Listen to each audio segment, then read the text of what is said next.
Hello, everybody. You're very welcome to our rehearsed reading today of The Legends of Ulster. So first we'll have the reading. It's 3 scenes and it'll last about 43 minutes. And afterwards, if you can, we'd like you to stay on for a bit of a discussion. And if you can't, there will be an opportunity to respond to a survey online, or you can email me directly. My email address will be on the slides at the end. So before we begin, I'd just like to say today's performance is dedicated to a very special writer. She was a scríbhneoir de fáistí, agus ascéala Gaeilge, agus fuair sí bás an bliain seo, Katrina Hastings, le gra agus buíochas ó bhanmhag olí do bhanmhag olí eile. Okay, Jess sé go raibh a hanam dílis. Okay.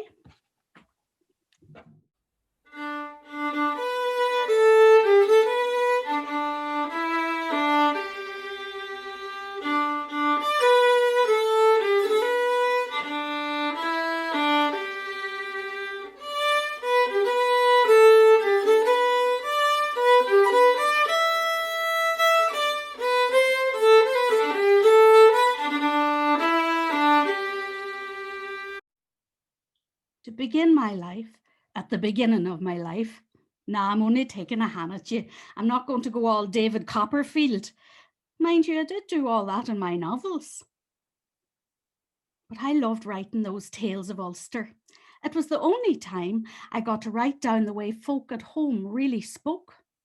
I passed for English in my novels and short stories and essays. My work was mostly published in London and Edinburgh. But these tales, these legends of Ulster, allowed me to travel home once more in my mind's eye and listen to those voices once more. My father was the first postmaster in Stranorlar, County Donegal, and it was there that I first heard all those sounds. The farmers all sound the same to me, only their surnames indicated which side of the house they belonged to. And then the mountainy folk speaking in Gaelic. They'd come down from Glenfin and the Blue Stacks on a fair day. But when they got to my father at the counter, their tongues suddenly wrestled with sounds that didn't really belong in their mouths at all. Different to those particular sounds that came from through the gap, Barnesmore Gap. And then, of course, there were the clergy, the Roman Catholic priests, sometimes from other counties. They weren't as coarse. And the ministers often came from Scotland or further east in Ulster. Then there was the Church of Ireland clergy and the folk up at Drumbo Castle. They spoke English that would have fitted in any county in England. So come home with me and listen to these ghost voices speaking through me to you.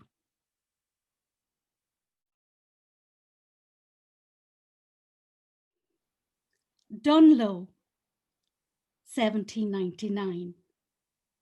The tenant right is an article of social faith among the peasantry of Ulster.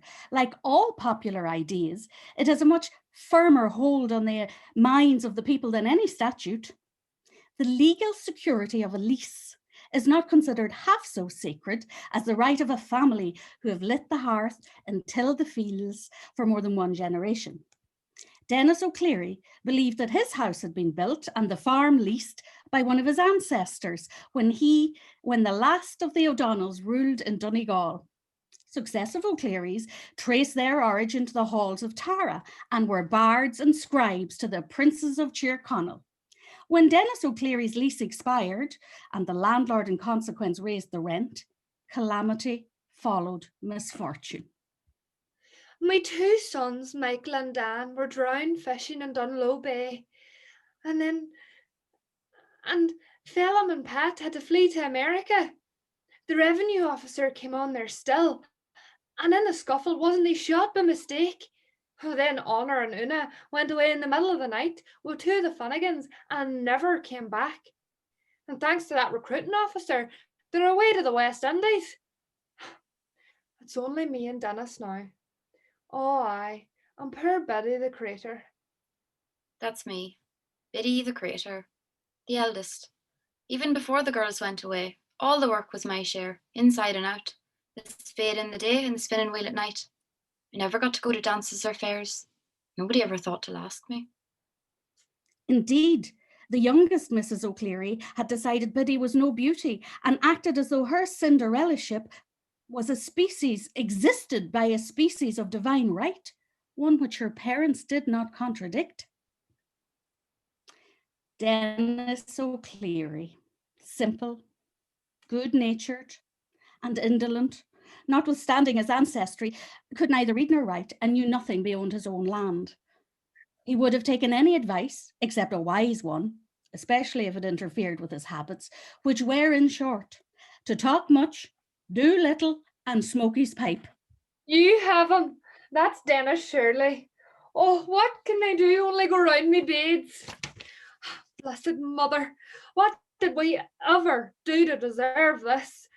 Only Biddy left me, and the whole place going to rack and ruin around us. I wonder, what would the Parliament do for Ireland?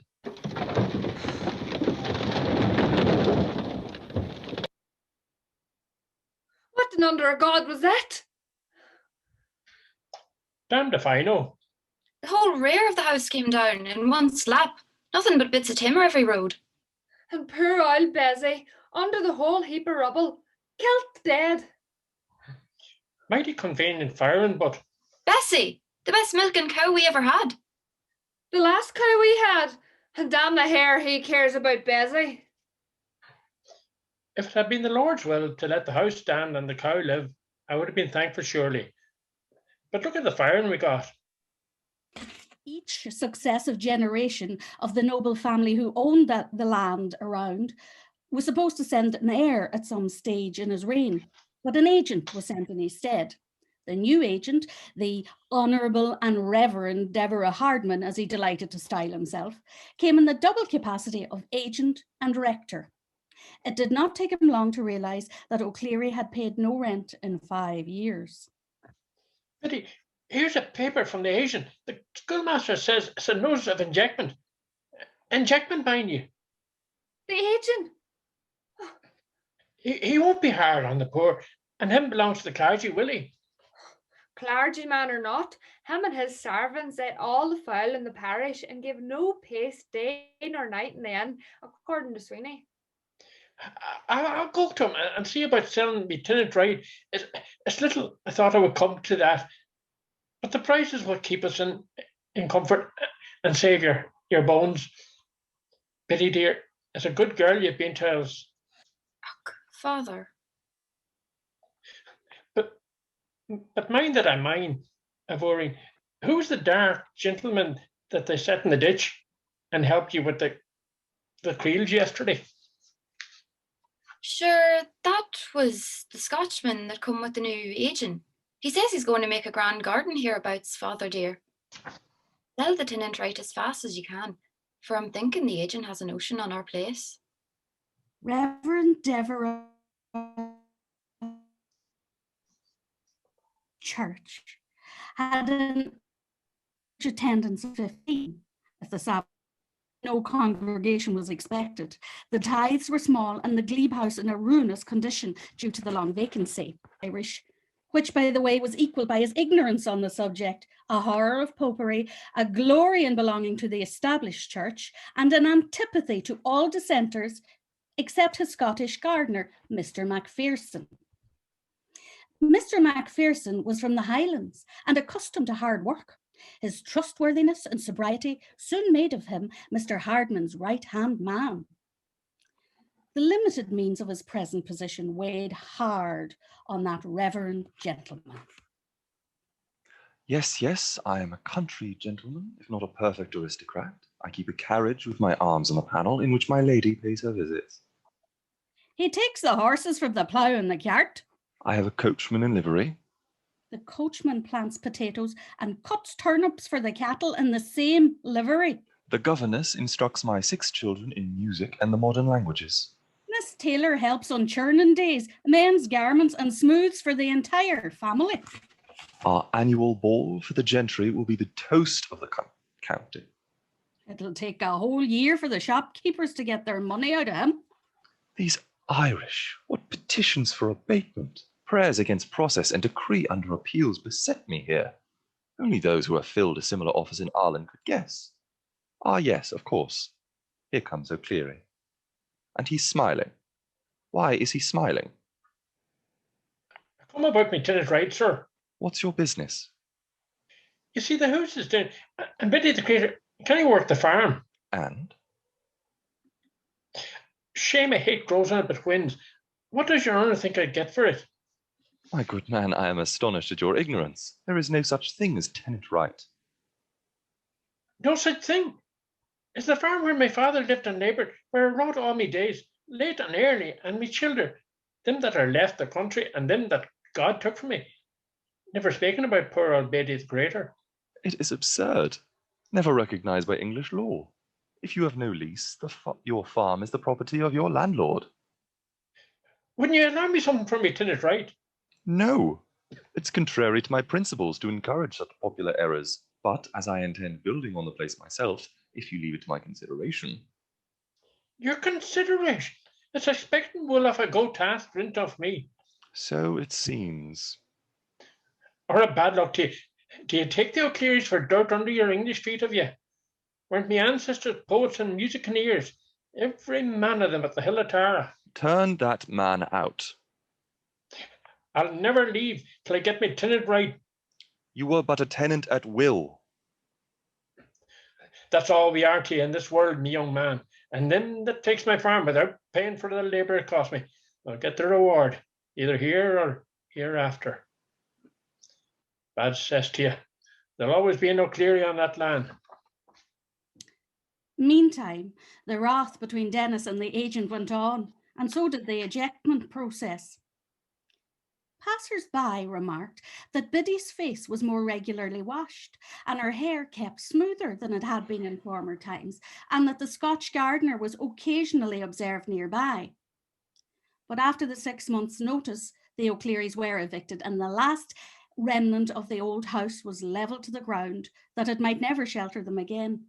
Phil Burney, a relative, took them in.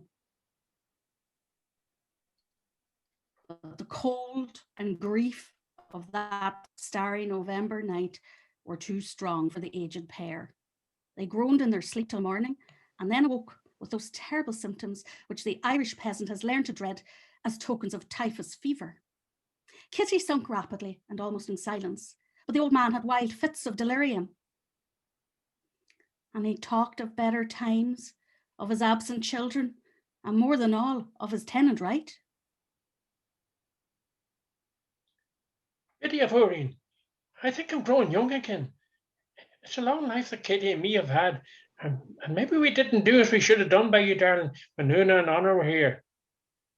Oh, it's a wonder there's no letter for them, and the boys too. Well, there's no use in speaking of what can't be helped.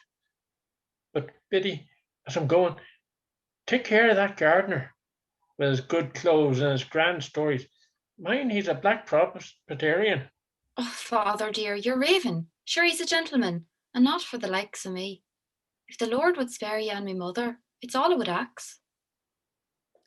Not long after the deaths of Dennis and Kitty O'Clery, Mr. Hardman began to build a mansion on the very spot where the O'Clerys had lived. It grew apace all that winter and spring. On May Eve, as the sun was setting, the Reverend received a visit from Nelly Rowe. Nelly Rowe was known throughout the parish and beyond as an interpreter of dreams, and for a spirit to match her fiery red hair and name. Your Reverence, I saw Dennis O'Clery this morning. Converse with the dead often, do you? Dennis O'Clery bid me tell you something. Superstitious rot. He told me he'll send some persons this day, 6 months to settle with you here. This day, 6 months. In your new house that's a building for his tenant right. What do you mean, woman? More of this tenant right business. Hear this. This day, 6 months, we will have a housewarming party. Your house will certainly be warm that night. Nelly Rowe's visit did not impress Mr. Hardman, though it would have horrified all the neighbours, for word had come that Nelly Rowe had died that very May Eve morning. Old folklore invested the May Eve with a prophetic power, a spell by which one's future spouse might be foreseen. The May Yarra was all Biddy could think of. Many a girl had gathered the yarra, a small wildflower, from the crumlock on a May Eve, but Biddy had heard 100 tales of the kind. Might not she, too, try her luck and learn from the yarra? Good morrow, fair Yarra, thrice good morrow to thee. I pray that before the sun rises, my love may appear to me, with the colour of his hair, and the clothes he will wear, and the words he will speak when he comes to court me. The yarra had, indeed, made strange revealings, but nothing remained in her mind of her strange dreams except a confused recollection of her long-lost brothers and late-lost parents, all employed at burning down a house, and still sweeter dreams about the Scotch gardener. Mr. Mcpherson, a Presbyterian. If Nelly Rowe was still alive, she's the one would interpret me dream for me. We could go to America. I has a notion we wouldn't differ on things beyond. It was 6 months ago, Halloween night. I arrive at Mr. Hardman's new house, and the second story and attics are all in a blaze. The flames bursting through the roof and windows. Mr. Hardman is within, but I can see more figures than his moving about among the smoke and fire. There are no engines in this vicinity to save the house. I go to the outer door, and it's locked. We raise a long ladder to one of the front windows. I ascend with half a dozen young men. They rush back, exclaiming that every soul of the O'Clearys except Biddy was in the house, helping the fire.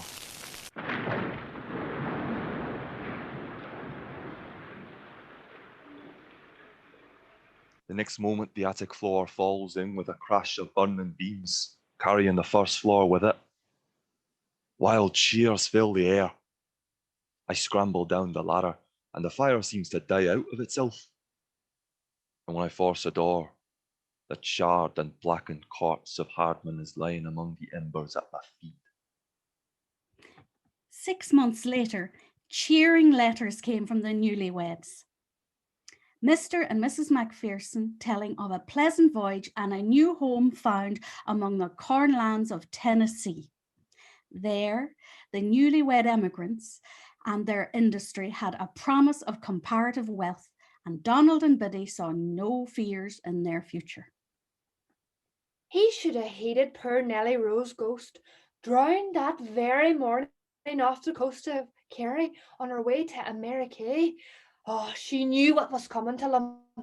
And Biddy's dream the night of the fire, she dreamt she was burning a house with all her dead brothers and her dead father. Oh, she was a decent creature, even she did marry a Presbyterian, and well thought of. Aye, she's got a brave house of her own, and all the O'Clearys left her their tenant right. I think they're away to America, Carla. Well, good luck to them. And tell me, did some one of them turn for peace? Heretic or Roman? Turn? I don't know. I hope nobody overby asks them such an ignorant question. Heretics or Roman, indeed.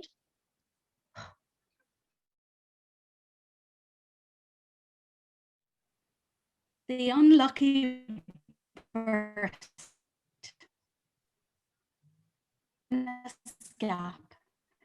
31st October, year 1750, County Donegal. The last night of October was, for many an age, sacred to the festive mirth and the superstitious fears of all Western Europe. One peculiar to the province is that the power of darkness have a special claim on all children born on that day. The Morton family, farmers in Barnesmore Gap, are the descendants of a Scotch family who dated their settlement in Ireland from the first plantation of Ulster. But time had made them denizens of the soil. No distinction but a rigid adherence to the Presbyterian faith. Proprietorship of that moorland farm existed between them and them. On that evening, the friends, relations, and connections of the Morton family were expected to assemble according to annual custom under the family roof. Marion Morton, the youngest, awaits their arrival with impatience, for it's not only Halloween, it is her 17th birthday. Marion is eminently handsome and with a graceful figure, yet her mother takes little pride in her daughter since she's lame, and she deems her unlikely to attract a suitor. Despite this, Marion is of a ready wit, wise beyond her years, and industriously active. They're not coming yet, but I'll go up to the Brown Brae and look if I can see them. It is growing late and no word of them yet. I wish Marion would hurry back. It's not lucky to be late in Halloween. Dangersome, surely. I wish so too, but Marion the crater, she never had the fear about her anyway. And above all the nights in the year, it's an unlucky night for any Christian to be born. Blethers, papish blethers. There's no night unlucky if it's a Lord will, but they'll soon be here, and it's a time to put on me. Papish blathers indeed. And don't be lighting them candles till they arrive. Maybe so, but for all her Presbyterian pride, the Lord sent it on her for a judgment. Well, I mind, when her and my Rose were childer, she was as straight and well walked as Rose. And me and my own mother prophesied, oh, she was a wonderful woman. But you see, she was doting then, that like a gentleman would come for her in his coach. But didn't the crater fall and break her knee in their own hearthstone? Oh, and troth they sent far and near and tried everything. She never put it to the ground from that to this, and still keeps it short and crooked, all because she was born on Halloween. But it's their deserving. Sure, they brought the minister all the way from Derry to baptize her, as they call it. Wouldn't let Father Peter have a hand in it for fear to make her a Roman. What's this? Here they are. A large, dark-coloured carriage, heavily laden with trunks and cases, as if from a long journey, arrived, with 4 black horses. A coachman was followed by the whole company of servants, friends, and relations. And Marion was in the midst of them, leaning on the arm of a tall and very handsome stranger. From the moment of his entrance, the stranger enchants everyone, except Nora. It is as though they are under a spell. I made the acquaintance of your lovely daughter on my journey. I'm afraid I must be so bold as to beg to trespass on your hospitality this evening. Ah, you met Marion, our youngest, a gentle as she is too. Indeed. Can he stay or no? He's like one from the far country. Of course, we'll not put him out the night, and welcome, sir. I am truly grateful, Mrs. Morton. You are very kind indeed. Good night. Yeah. Coachman once more mounted the box, seized the reins, and throwing a sign, which seemed to have more of threatening than respect in it towards his master, dashed off across the moor at speed. He'll take over his hurry, blessed God. Marion, did you see the cloud of black smoke rise when his carriage left? Smoke? Away out of that with you. Come here to me. Where did you meet your man? I had just reached the Brown Brae and I heard horses neighing and voices, and we followed the sounds. And then we came on your man's grand carriage, overturned. Ah, we'll put your trunks in your room. All but this one, thank you. It contains too many valuables. Have a seat, won't you? And something to eat.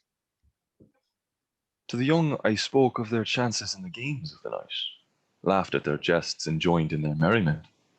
To the old, I told strange tales and shrewd proverbs, and in short, quickly became a favourite.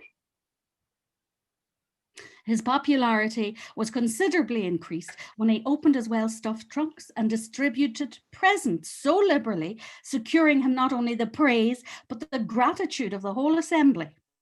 Old and young, maid and matron, all received according to their various inclinations. There was even a pair of slippers for Nora. And now, last but not least, Marion. Me? Permit me. It's beautiful. Look at the shiny jewel. It fits. Won't come off. Then you will wear it forever. I eventually accepted the many invitations of the Mortons to remain with them till the weather should become more suitable for travelling. Frost followed the rain, and snow came down over moor and mountain. Day by day, I grew more and more endeared to that solitary family, and day by day my attentions to Marion increased. We talked, we read, we walked. Winter wore away, spring came on, and I was now regarded rather as an honoured family member than a guest. Daily Marion's step seemed more sure, and her young, sad face grew more cheerful. She looks powerful well, doesn't she? A handsome pair. Aye, he'll take her away to his fine estate in the west when they wed. My mother's prophecy. She always said a man in a carriage would come and take her away. Ah, superstitious blethering. The summer passed, the harvest was over, winter was again approaching with its first festival, which 12 long months before had brought the stranger to their dwelling. All were at church, except the stranger who was ill in his chamber, and Marion, who sat at the fire. Nora, still suspicious of the stranger, returned early from church. Marion, dear, it grows late. I have strange thoughts about that man. But tell me, is it true? The mistress tells me nothing anymore. Is it true your wedding is to be Wednesday next? Hallow Eve, the very day he came? Aye, what a year it has been. And will you leave your home and friends, Marion? I have promised it. Mother pressed me sore. She said it was for the best. Besides, I could never expect an offer. Sure, he is too clever and far too handsome for me. Oh, many a time I marked a dark sneer in his face, and often in the dead hour of the long winter night, I heard someone speaking with him, a low voice. It was the coachman. 20 times and more did I try to rise quietly and get a light to see who it was. But one thing and then another came in my way, mostly them old slippers tripping me. And then the noise was over and all hushed in his room again. I have had dreams too, but they vanish when he appears. Pray for me, Nora, when I am far away. I will, pet lamb. I'll pray for you, surely. Sure, you and my own Rose are of an age. I'll always be thinking of you. And so the day of the wedding arrived, Hallow Eve and Marion's birthday. All remarked that in spite of her rich dress and her good fortune, Marion looked pale and troubled. Nora seemed crushed with a very weight of sorrow. The bridegroom looked strange too, as though full of remorse, and constantly looked towards the door and started at every sound.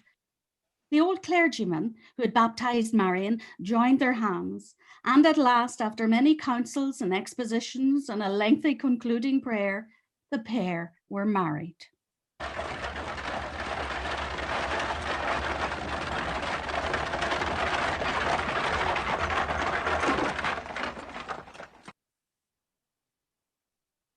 Come, get your wealth and your bride, and come. What does this mean? You will not surely leave us now. My girl will not go out to start girl from among her friends. Come, man, come. Who are you in the name of God that would summon away this newly wedded husband? It is time. Come away, I say. Will you go, Marion? I will. But at the same moment, the stranger bent forward and whispered something which none but she and Nora could hear. Before he'd finished, the coachman seized him by the hair with one hand and made a wild grasp at Marion with the other. He only caught the girl's clothes, but Nora held her fast. There was a sudden scuffle in the doorway, a sound of mingling voices, a bang of the carriage door, a rush of wheels, and then they heard the vehicle speed off towards the mountain, and all without was silent. Look, a mark, Miss Morton, a black mark, and her dress is singed. The coachman, that's where he touched me. Oh, Blessed God, she's away in a dead faint. Marion! Marion, wake up! I have a long journey to go. Marion never drew breath again after that. There was a reading of many chapters and long prayers, but the company did not leave till they went forth with Marion's funeral. Tradition adds that all the gifts bestowed by that strange bridegroom were either unaccountably lost or became causes of misfortune to those who received them, and no occupant ever prospered in that house.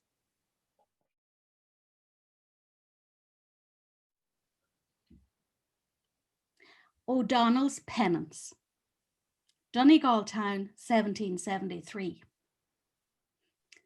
The small town, or rather village of Donegal, is situated in the centre of a large and wild county of the same name in the northwest of Ulster.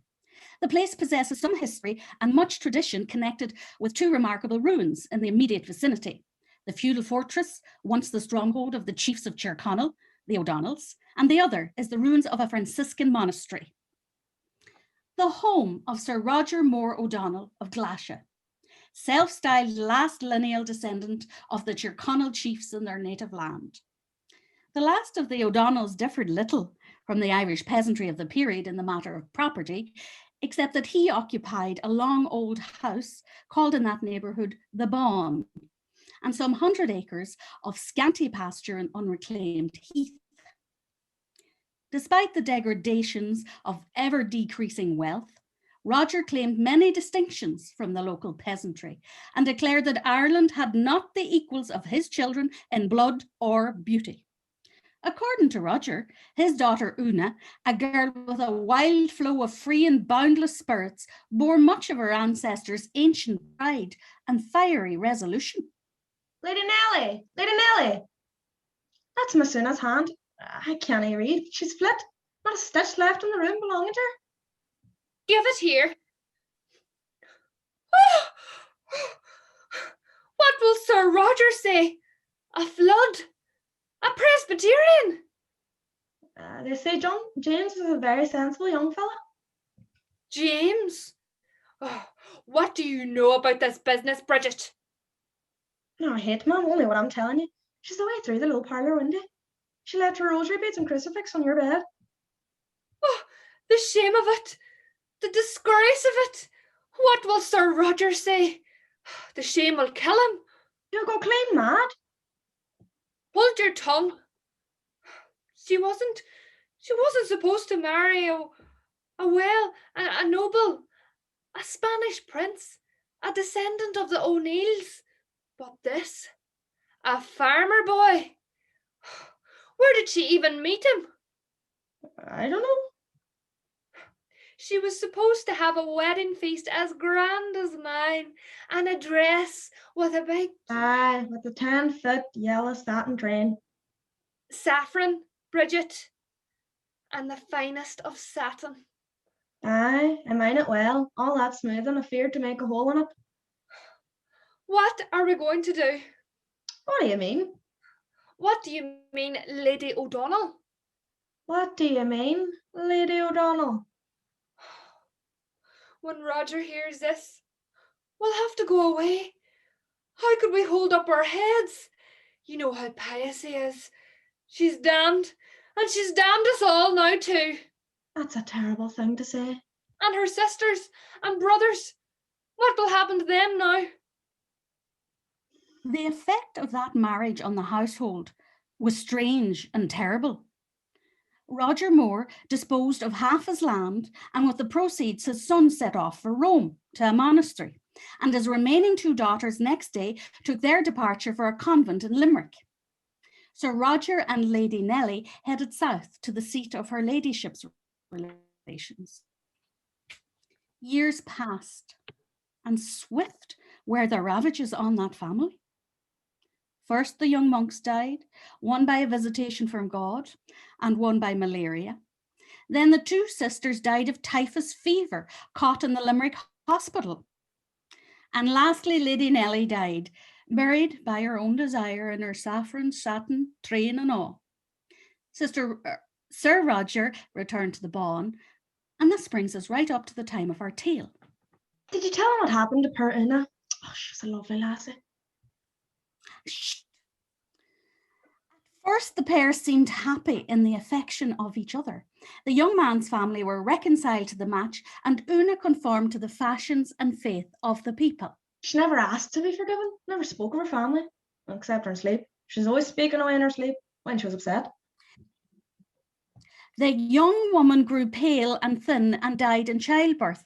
The widower took to drinking as a consolation, and at length joined a regiment for the West Indies. Aye, yellow fever he died of.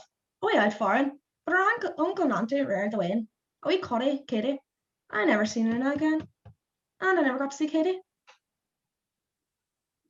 Well, you'll get to see her now if you can hold your wish for a minute. The harvest feast is about to commence at the Flanagan home, Donegal.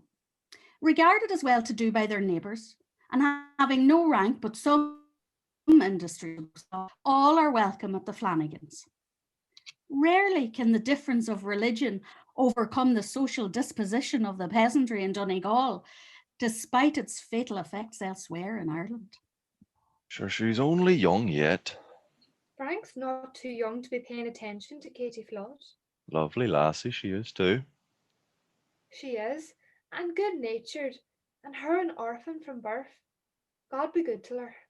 Sure, her uncle reared her well, even they are Presbyterian. And she's a tenant right coming to her and all. Did you hear the news yet?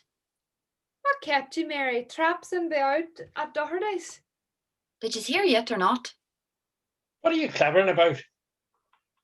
Old Roger Moore O'Donnell's dead at Glasha. Is he dead at last?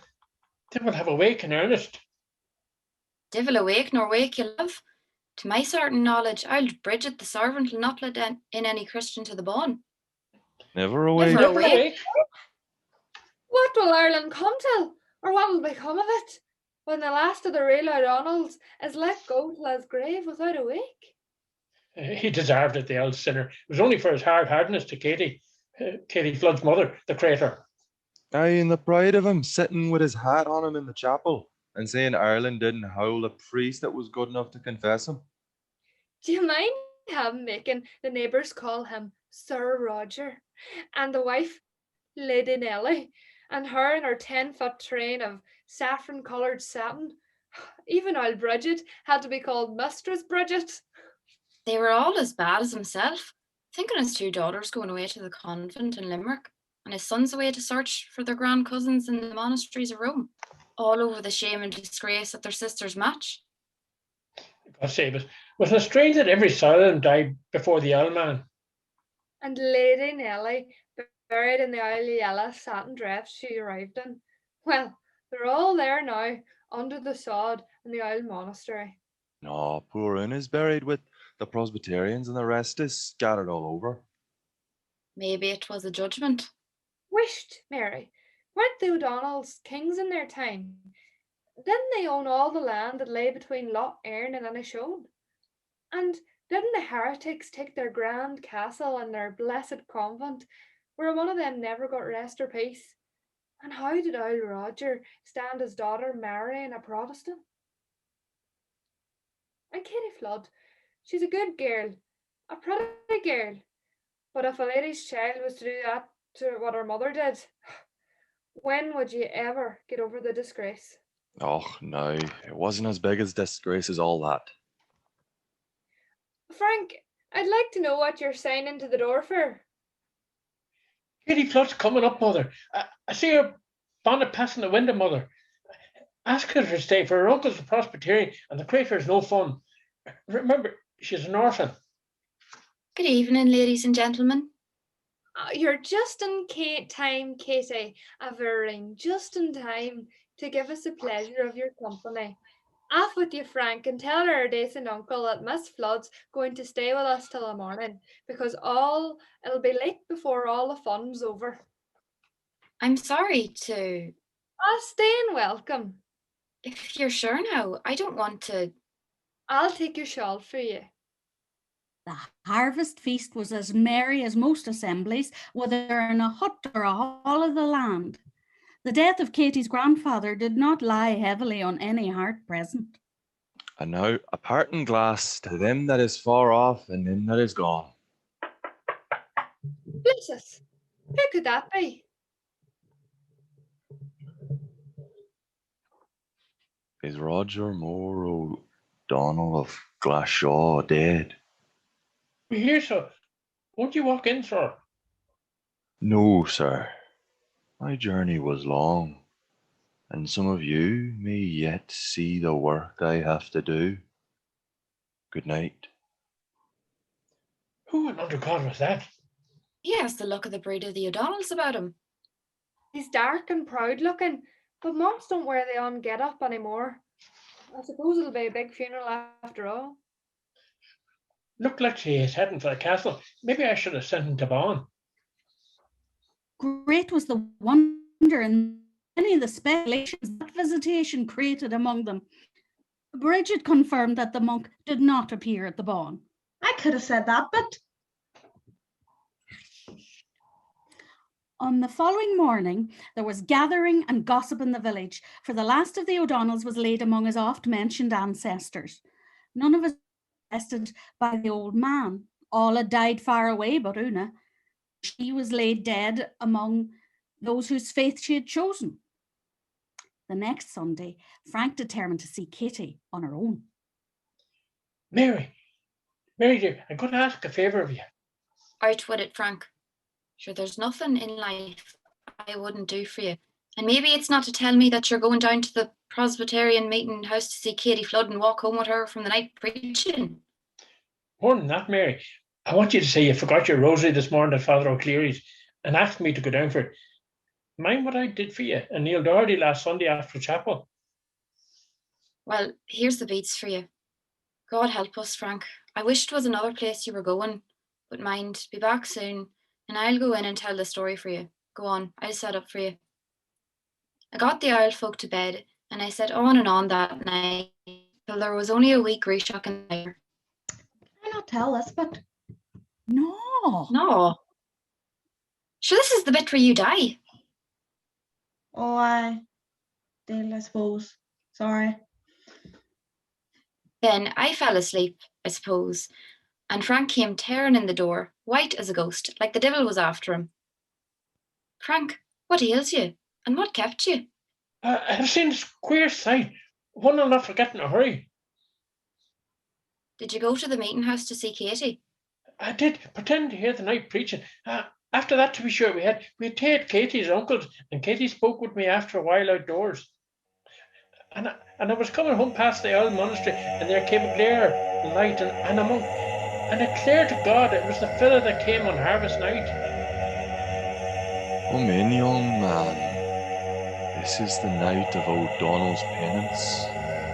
It'll do you no harm after listening to a heretic sermon. A company standing around an open grave, the whole company of ghosts, and bless us all, it's Earl Roger's grave. I see him just as he used to be, but Mary, he hadn't his hat on, and kneeling beside Lady Nelly with a yellow satin gown and the train yards behind her, and two nuns dressed in queer black clothes, and the two monks, and close behind the altar, with all the light falling on her, is a woman, but I can't see her face for the winding sheet. When I looked to see the raising of the host, who walks in but old Bridget? Was she dead? I didn't stay to find out. I couldn't stand no more, and I ran wild over the hedges with ditches, till at last I come to myself at the very shores of Loch Esk. Early next morning, the intelligence arrived that old Bridget had been found dead in bed at the Bonn, and the grave where Katie Flood's mother had reposed for so many years in the Protestant churchyard had been opened during the night, the tombstone overthrown, and the mouldering remains removed. On examination, the coffin of Roger's long-disowned daughter was found placed beside his own. The peasantry still believe it to have been the work of the dead. After the occurrence, the objections of Frank's family to their son marrying a heretic were gradually softened, until at length the Bonn was inhabited by a generation of Flanagans. It is even said that the story contributed to diminish the party hostility existing between Protestant and Catholic in that district, which was, after all, the best effect of O'Donnell's penance.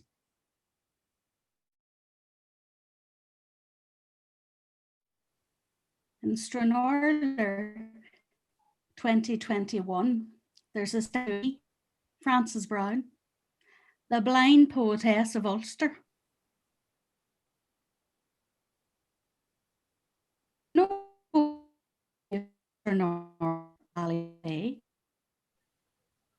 these ghosts walk these very streets and the surrounds of the Finn Valley. They sound much the same now as then. To hear them, listen to the very old, who've never left this place, or the very young who do not yet know that they're speaking in a ghost language or that ghosts speak through them.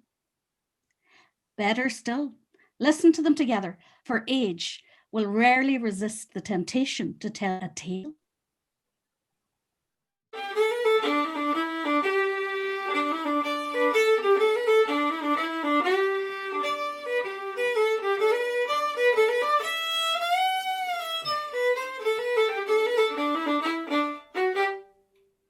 Thanks, everybody. Just a few words, a few final words of thanks.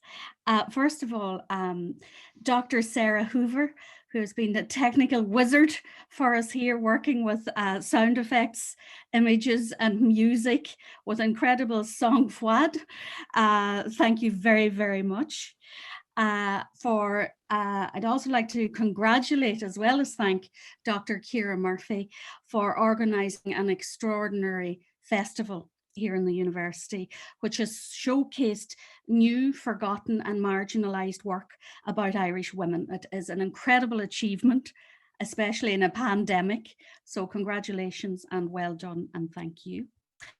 Finally, to thank Dr. Charlotte McIver for believing in Frances Brown and myself from the very, very beginning. And Charlotte is kindly going to chair a few questions if you're able to stay around. And before we do that, I have a piece of very good news to share, that the inaugural Frances Brown Literary Festival will take place in Donegal between the 7th and 9th of October.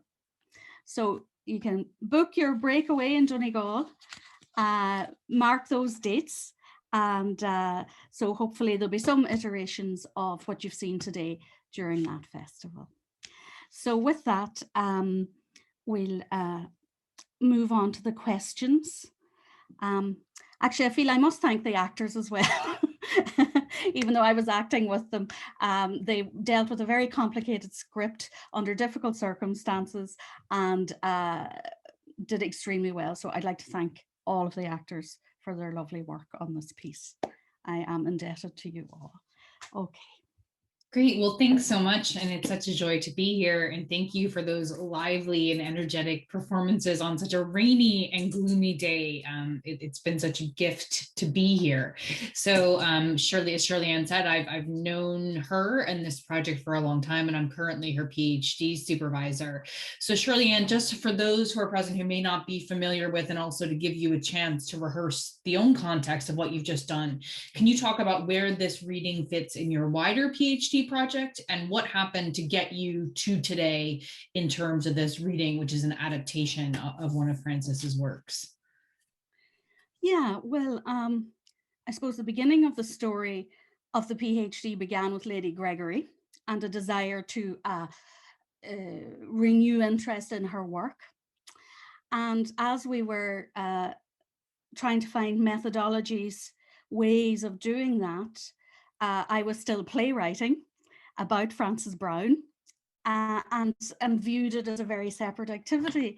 And then gradually came to the realization, with help from Charlotte, that it's the same dynamic, it's the same journey, and might not some of the same processes be used to revive interest in Frances Brown. And I suppose the question then was that Frances Brown, she wrote everything other than plays. She wrote novels, poems, short stories. She was a journalist. So there wasn't a play I could go to. It's very much a kind of process of theory and practice coming together, where there was a very practical need. And then as I explored that, it illustrated a lot of the questions I wanted to delve into. So I suppose the first iteration of the playwriting was biographical theatre. So one section of the PhD is exploring, how the life story and work story, particularly of women, can be put on the stage. So that's, the play In My Mind's Eye. And then what you've just seen, I took the source material of Frances's 12 Legends of Ulster. She wrote 12 altogether, and they're set all over Ulster.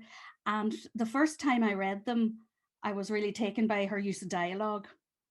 And you'll have seen in the piece, the kind of pieces where Frances speaks are largely taken verbatim and slightly edited from her legends. And then the dialogue as well, all the situations, the plots, the characters, they're all there. And it was a matter of drawing out the dialogue and trying to create a piece of theatre about it. I suppose in terms of the research then, the specific focus and why we were looking for all these lovely Donegal actors was to explore the question of language and dialect and identity.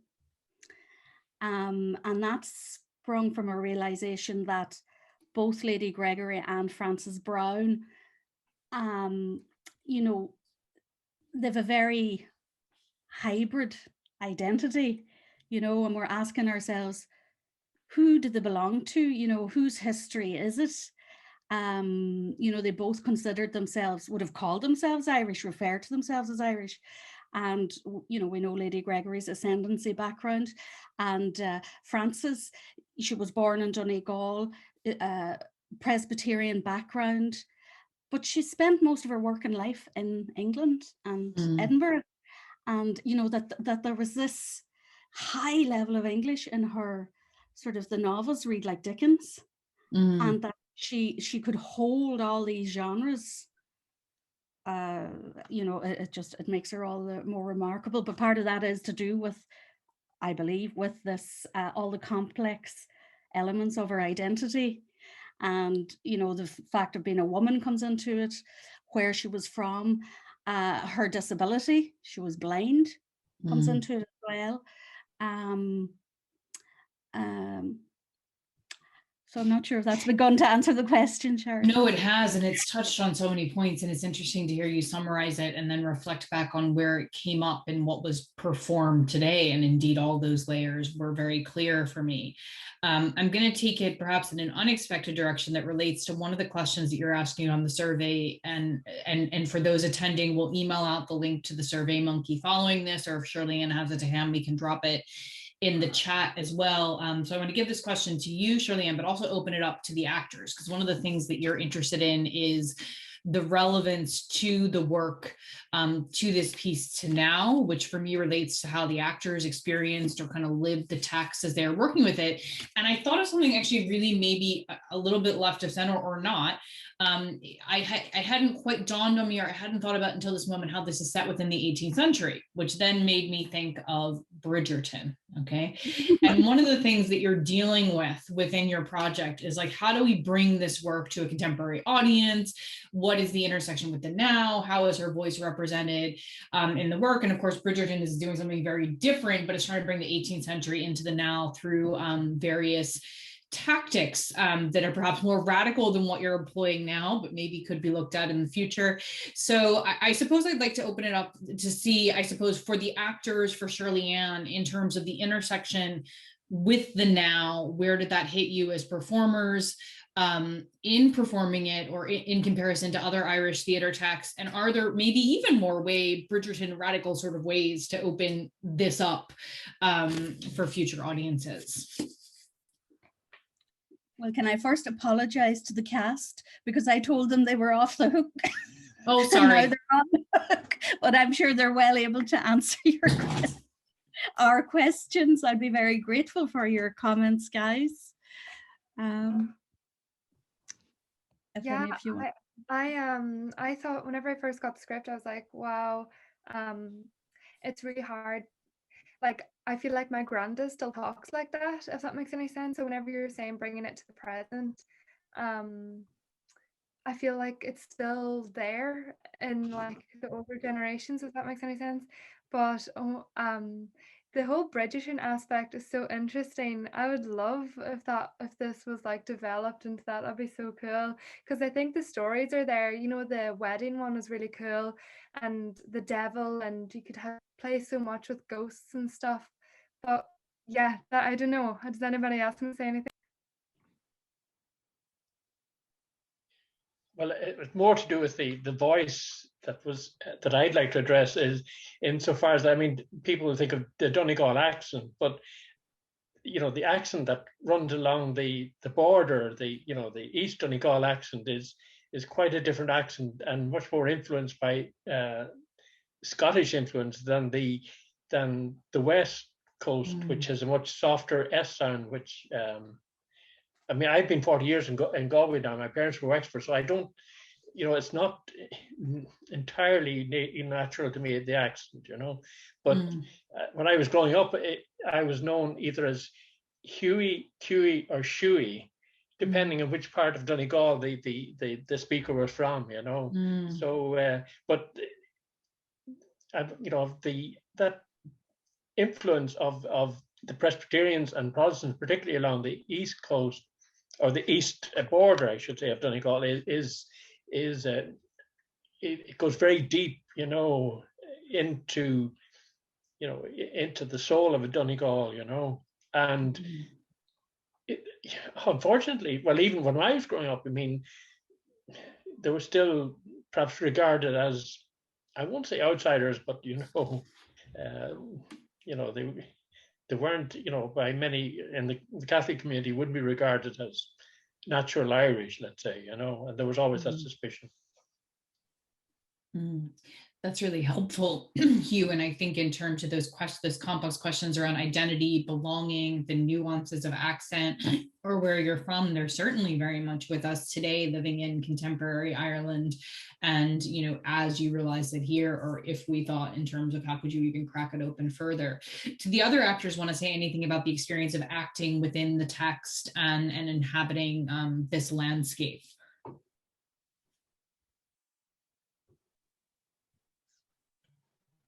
Well, considering I'm not a Northern Irish speaker, I couldn't really say too much. I just tried to do as best of an impersonation as I could, but I found it quite challenging, especially playing different characters.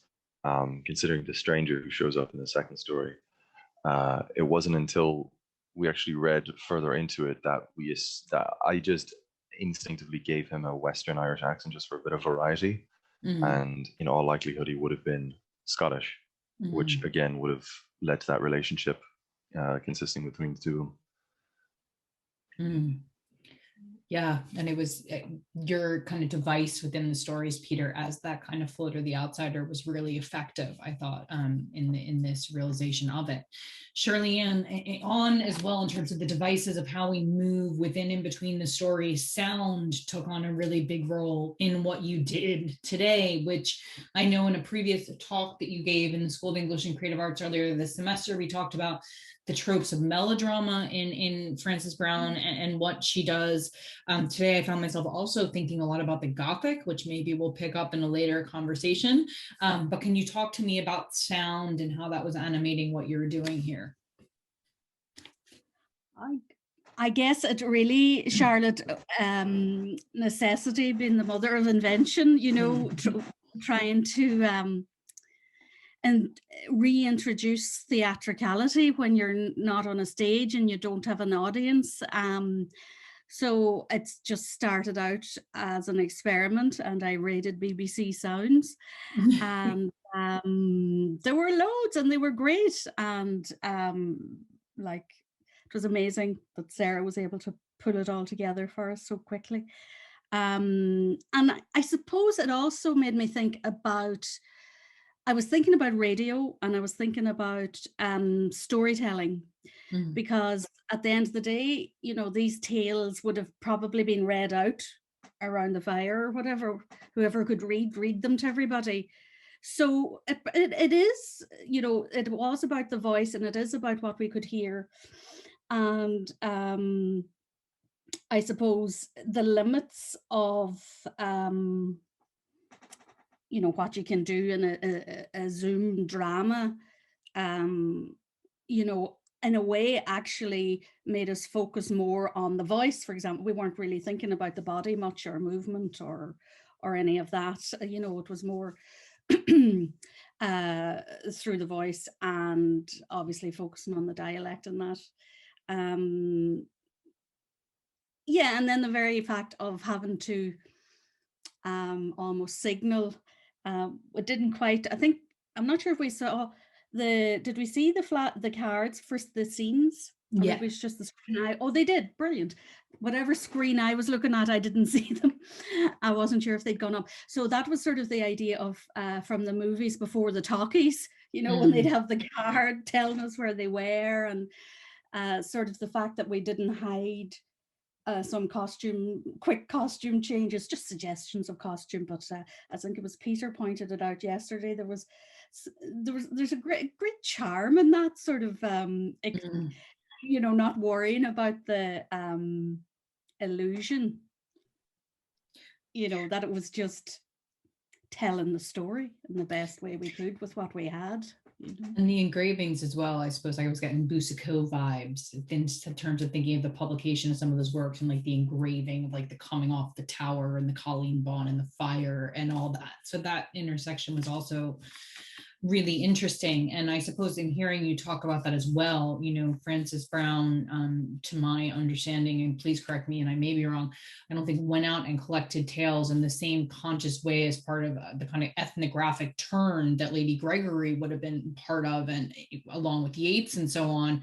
But yet that act of then listening to these stories, you know, because a lot of those folks, not necessarily Gregory and Yeats in the early 20th century, would have gone and recorded stories, or at least transcribed them to write them down. And in a way that, you know, in what you've just said, we've come back full circle to that, to listening to the stories and wondering if radio play might be the format for this. And I suppose as the final question for me, maybe here together, in terms of looking to the future, like the role of, and you mentioned the word theatricality, and I'd written it down as well. There's the very theatrical choice to have Frances Brown as a character giving narration in this story. I suppose if you can get off Zoom into a theater, how do you see theatricality continuing to open up how to bring these stories to a contemporary audience?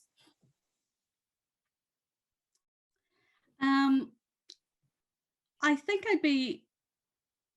I'd experiment, but I'd be loath to lose a character, a Frances character, in the sense that literally putting her center stage, literally giving her voice, but I suppose it would be about like there's glorious detail in the stories that we could flesh out in a wider, you know, when you have that bigger canvas and think about set and movement and all of that. And there's something very interesting about her herself having been blind and then visually realizing the stories for a contemporary audience, that I can't wait to see what you do next with, and perhaps even as part of the Frances Brown Literary Festival this autumn. So we had the one question from the chat about language and voice and writing process, which I think we've covered. I'll give another moment for any final questions or thoughts from the audience before we conclude. Do you have any questions for us equally, Shirley-Anne, that you would like us to address here that we haven't touched on yet?